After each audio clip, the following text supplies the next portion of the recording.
As a child, I think I was a more practicing Christian. And then when I went off to college, I kind of grew further away from my faith. And I think this is the case for a lot of people. When you separate from your home and you go off to college, that's the real test of your faith. And so I drifted away, and I was brought up a lot of the time with my grandparents, who are really devoted Christians, and we went to church twice a week. My grandmother has worked for the church her whole life, so we had a really strong foundation in the religion. We were adopted by my mother's sister when I was about 8 years old. My parents couldn't take care of us because they were drug addicts. Then when I moved out when I was 17, I got my first apartment, and I had a job, and I was going to school part-time. And then I left that apartment and went off to the university to try to go to school full-time. It was really hard. I had to pay for everything myself, and so it was really difficult. And then after school, I just ventured off onto my career path and what I wanted to be. I did a lot of partying and stuff in college. I was really a good girl going into school, and then I just went complete opposite direction, and everything changed about me. And even when I would visit family and stuff, they would see me and they would see a different person. When I moved out, I was a good girl, and I had my head straight on what I wanted to do and was very focused. And then when I left the school, because of course I wasn't doing any good, I wasn't making any good grades, barely would even go to my classes. And I feel like God, even though I was drifting so far away, he never gives up on you. And he tried to keep some kind of hold on me, because I had enough brains to get out and to stop going there and to go back and have my own apartment again, and to go back to junior college and just taking it slow and, finish my courses that I needed to finish. And that's what I did. And I was able to kind of snap out of it a little bit. But then I pretty much just made that part of my lifestyle, where I took on a career that was in the nightclub industry because I was so good at that life.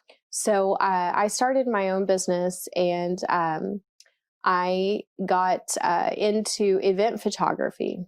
And event photography, it can be charity events, large dinner functions, private events at someone's home. So I started to make different contacts, and I got into the nightlife of Dallas, photographing celebrities or high society people at different parties. And then the images would get published in magazines later, showing that Justin Timberlake was at this party, or Timberland was at this club last night. So I was involved in that business, and I was the one taking those pictures to show who was who and where were they. That just led me further into a very materialistic lifestyle. It became more glamorous, but it was still just about temporary things. And that was who I was looking up to, was these celebrities and these models and these people who had what I thought was the greatest thing, the greatest lifestyle. And they had so many cars, and they had beautiful clothes, and they were beautiful people. And I got to just look at them through my lens, and that pun was intended. Like, I would just look at them through the lens and see their lives. I would see how they were living and what they were doing and everything. So I would look at them, and then I would think to myself, well, no wonder when you watch TV or something, you see all of these celebrities, they're always getting divorced, or they're committing suicide, or they're, going to rehab. They're always looking for someone to fix them.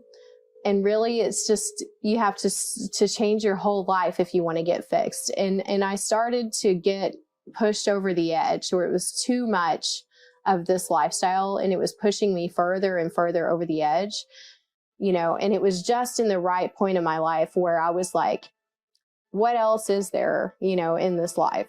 And I would sit around and talk to friends, and we would think we were so smart. Like, what is life all about? And we would try to convince each other, this is what life's about. That's what life's about. But none of us really knew. And there was one night, of course, I would get home every night at about 4 a.m. And that was a normal work schedule for me. Get home from work at 4 a.m. and sleep till noon the next day and go to work at 11 p.m. I was hanging out with friends who were Muslim and stuff, and we would all get into these discussions too. And one of the people that I had met at a photo shoot out at one of the events that I was covering was Hassan. He stuck out like a sore thumb. He didn't belong there with these people. He didn't drink alcohol, you know, so he was very easy to spot for me because I knew everyone at this place and I didn't know him. And I'm like, who is this guy? And why doesn't he drink? Why doesn't he act like the other men? You know, he's not asking for my phone number. He's not trying to talk to me. And I was used to men treating me like that. He and other people that I had met that were like a real Muslim, you know, who practices Islam, I would think like, well, what makes them live that way? Because it's kind of like they have something better than what I have. Like, why are you so good that you don't have to drink when the rest of us have to do these things? You know, we feel like we have to do this. So it was a huge curiosity. I would want that peace that they had. I would want to feel calm and quiet like they were, shy. He seemed so different from everyone else. And so I think first thing that attracted me to Islam was not the religion. It was how a person looked who was a Muslim, like how, you know, their demeanor. So I think that this was the best, and I like to convey that message to people, is that the way that you represent yourself as a Muslim, it's not about, are you wearing a kufi hat and are you saying, hey, I'm a Muslim, here's a Quran and all of these things. I would have been completely turned off if someone did that to me. Like, here's the Quran, you should change your life, sister, you should come to God. I would have been like, blah, blah, blah. I've heard that story plenty of times.